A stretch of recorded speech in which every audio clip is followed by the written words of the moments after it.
Well, dear colleagues, this summit, for which I thank Azerbaijan's presidency, is called upon to contribute further momentum to the effort to limit the global temperature increase to within 1.5 degrees.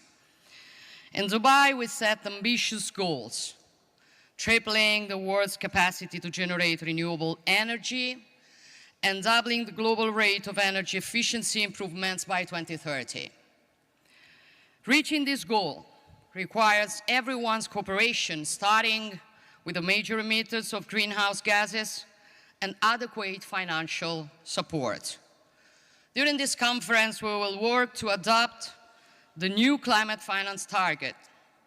Reaching a valuable compromise requires sharing responsibilities and overcoming divisions between developed nations and emerging and developing economies.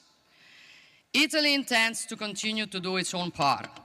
We are already allocating a large amount of the more than €4 billion budget of our climate fund to Africa, and we will continue to support initiatives such as the Green Climate Fund and the Loss and Damage Fund, as well as continue to promote the involvement of multilateral development banks.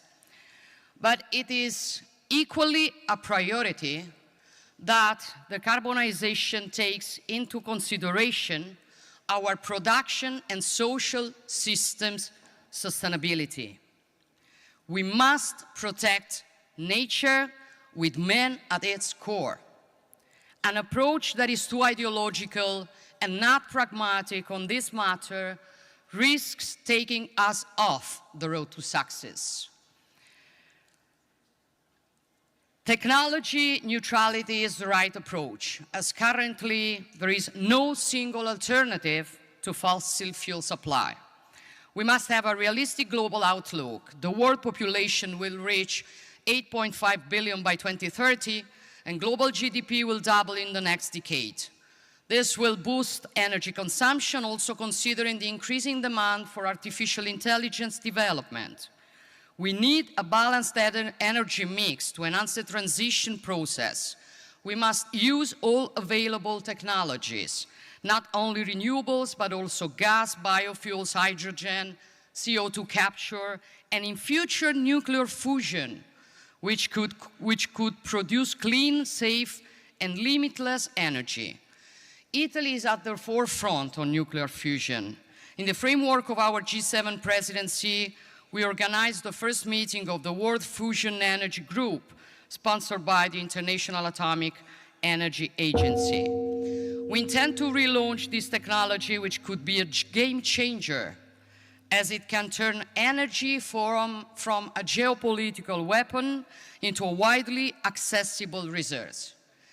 And then let's work for a new energy diplomacy to multiply opportunities for cooperation between the global north and the global south.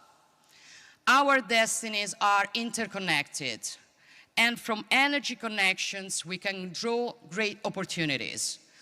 This is the reason why the Climate Energy Nexus is one of the pillars of our Mattei Plan for Africa, the peer-to-peer cooperation strategy that Italy is pursuing, and that I am very pleased to see Azerbaijan as president of the COP29 as valued as part of the Climate for Peace initiative. Under the Italian presidency, the G7 has promoted new and concrete initiatives such as Energy for Growth in Africa to develop infrastructure for green energy production and distribution, and the Adaptation Accelerator Hub to support the world's most vulnerable nations in their climate change adaptation and mitigation efforts. So, dear colleagues, like any COP, it is up to us to determine whether this will be a success or a failure. We know that we may not personally benefit from the results of the efforts that we are making, but this is not the important thing.